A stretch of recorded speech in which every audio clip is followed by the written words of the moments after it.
બતાવો અમને શું થયું તમને.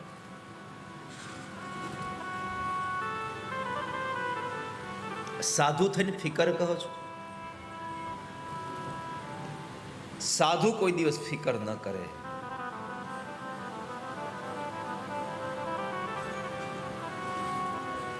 फिकर सबको खा गई, फिकर सबकी पीर,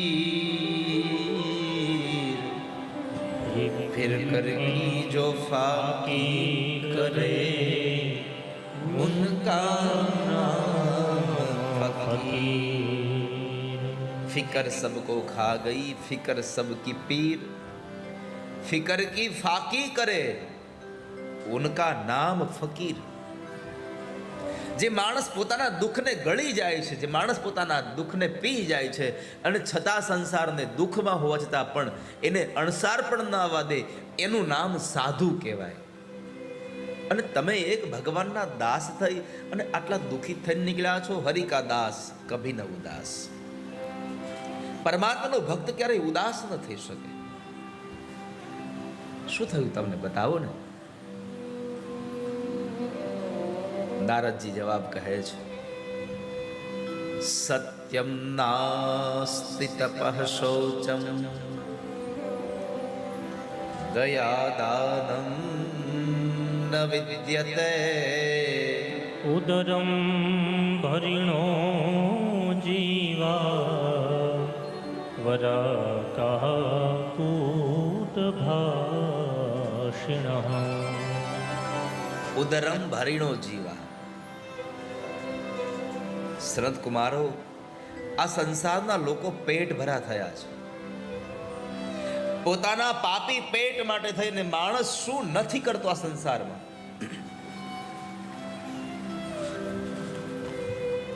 આ સંસારનો માણસ પોતાના પેટ માટે થઈ અને ગમે તેને ગમે તે, અરે સગા ભાઈને પણ સંપત્તિ માટે,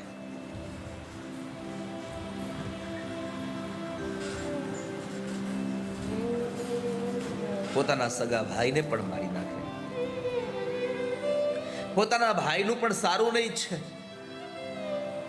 મહાભારતના પ્રસંગો જુઓ. પોતાના જ ભાઈઓ હતા છતાં પણ એક હસ્તિનાપુરના રાજ્ય માટે થઈ અને પાંચ પાંડવો માથે કૌરવોએ શું ન કર્યું. કેટલો અત્યાચાર ગુજાર્યો.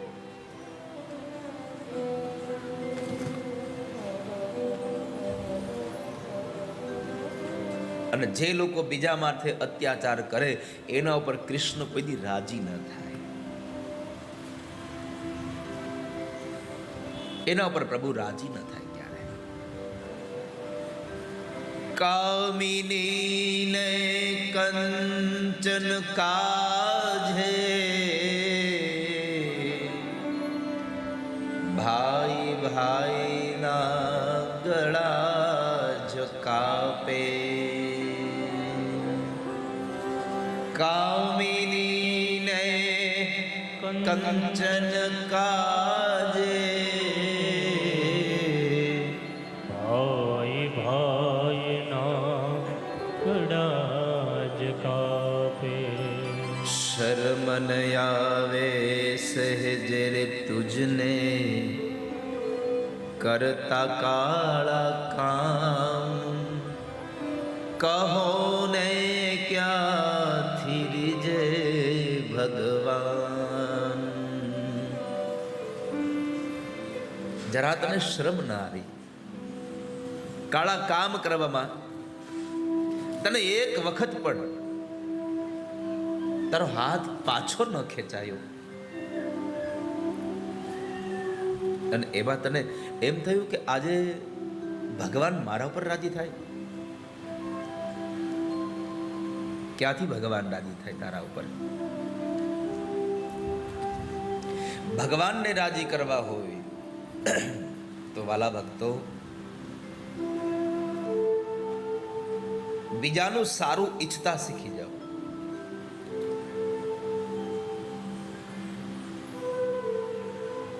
તમે જ્યારે બીજાનું સારું કરશો ત્યારે પરમાત્મા તમારા ઉપર રાજી થશે.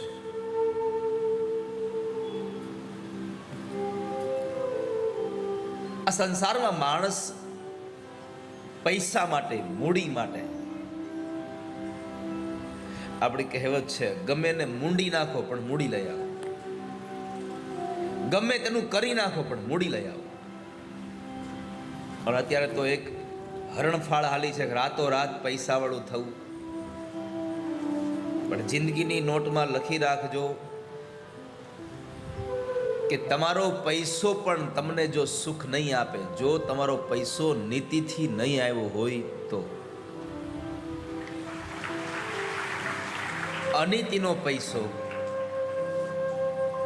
અનીતિની સંપત્તિ તમને ક્યારેય પણ સુખ ન આપે. બીજું, કદાચ નીતિથી પણ પૈસો તમે લઈ આવ્યા હો, અનીતિ આદરી જ ન હોય જરાય, પણ નીતિથી આવેલો ઘરનો પૈસો પણ જો તમારામાં સત્સંગ નહીં હોય તો સત્સંગ વગર તમને તમારો પૈસો સુખી નહીં કરી શકે ક્યારેય. માટે માણસ સત્સંગી બને, માટે માણસ વિવેકી બને. સત્સંગ હોય તો વિવેક આવે જીવનમાં, કે કોની સામે કેમ બેસવું જોઈએ, કોની હારે કેવી રીતે વાત કરવી જોઈએ, કોની સાથે કેવું વર્તન કરવું જોઈએ. આ જ્ઞાન તમને સત્સંગમાંથી મળે છે.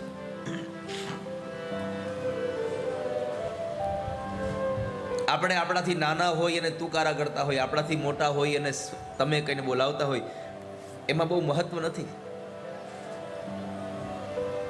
તમારાથી નાનાને તુકારો કરો અને તમારાથી મોટાઓને તમે કહીને બોલાવો, સંબોધન કરો, એમાં નવાઈ નથી. પણ તમારાથી ઉંમરમાં નાનો હોય અને જ્ઞાની માણસ હોય ત્યારે તમે એને તમે કહીને બોલાવો, એ તમારામાં વિવેકાય છે, એ તમારામાં સદવિચાર છે.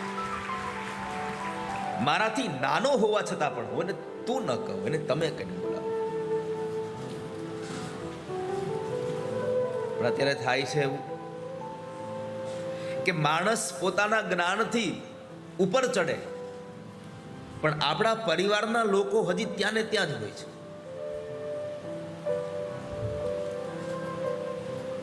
આખું જગત જેને સ્વીકારે ને એને ઘરના લોકો ન સ્વીકારી શકતા. અને દુનિયાનો નિયમ છે, તમને આખી દુનિયા પગે લાગશે પણ ઘરવાળા કોઈ તમને તમે નહીં કહી શકે. તમારો એક પાડોશી તમને ક્યારેય તમે નહીં કહી શકે. એના માટે તમે મરો ત્યાં સુધી એના એ જ રહ્યો. એની નજરમાં તમારું પદ વધે જ નહીં કોઈ દિવસ.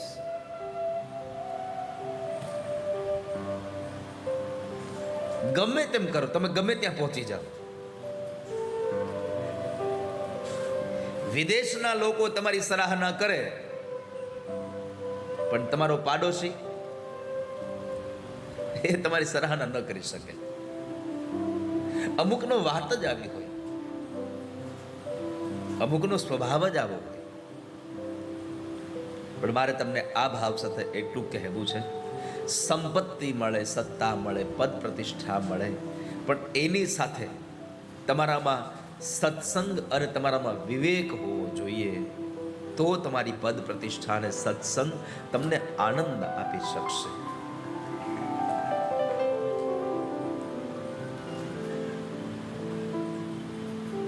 પરિવારના લોકો પણ એને સ્વીકારતા થાય. મેં એકવાર કથામાં પણ કહ્યું હતું, કદાચ તમને મારી વાત કરું તો અતિશયોક્તિ લાગશે. આપણાથી પરિવારના મોટા વડીલો જે છે એ આપણને તું કહે, પણ જ્યારથી મને ભગવાન ભાગવતજીની આ સેવા થકી આપ સૌનો આટલો જ્યારે પ્રેમ મળ્યો, ત્યારથી મારા બા બાપુજી પણ મને તમે કહીને બોલાવે. બોલો,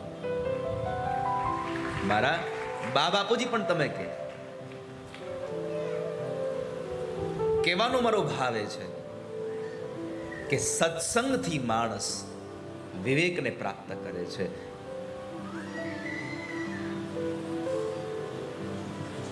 જ્યારે મારા બાપુજી સાથે હું યાદ કરવું મને ગમે છે આજે, કે જ્યારે મારી તબિયત ખરાબ ન હતી, એટલે આજથી ઘણા વર્ષો થયા, ને ત્યારે હજી હું માત્ર ભાગવત કથા વર્ષે 2-3 કથાઓ માંડ કરી શકતો. ત્યારે અમરેલીમાં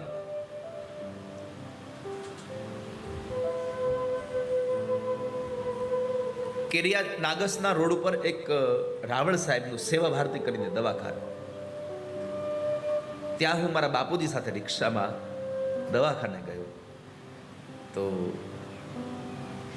એ ડોક્ટર સાહેબ મને આવો શાસ્ત્રીજી કરીને જ બોલાવતા. એ પરમ ભગવતી હતા.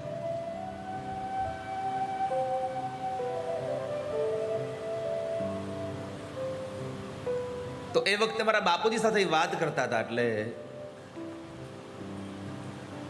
મારા બાપુજીએ જરા મને તુકારો કરી, અને એનો હક છે. ત્યારે એ ડોક્ટરે કહ્યું હતું કે ગોરબાપા, હવે તમે આને તુકારો ન કરો હો, તમારો દીકરો છે એ વાત બરાબર છે, પણ હવે તો એ ભાગવતજીની સેવા કરે એટલે આપણા માટે પૂજનીય છે. ને પૂજનીયમાં તમે જુઓ ભાગવતના 3ય સ્કંદમાં મા દેવહૂતિ પોતાના દીકરા કપિલ નારાયણ ભગવાનને પગે લાગીને પ્રશ્ન કરે છે, તમ ત્વા ગતાહમ શરણમ શરણ્યમ. એ ભગવાન, મને માર્ગ બતાવો. પોતાનો દીકરો છે છતાં વંદન કરી અને માર્ગ માગે છે. આ સંસારમાં ઘણી વખત મેં કથાઓમાં કહ્યું છે કે તમારાથી મોટો હોય એને તમે કહો એ પૂરતું નથી. તમારાથી નાનો પણ જ્ઞાનમાં આગળ હોય તો એને પણ તમે કહીને સંબોધવું જોઈએ. આજે યાદ કરવા ઘટે છે સોલા વિદ્યાપીઠના એ કૃષ્ણશંકર શાસ્ત્રીજી દાદાને કે નાનામાં નાનો માણસ આવે એને પણ તમે કહીને બોલાવે, એને તમે કહીને બોલાવે.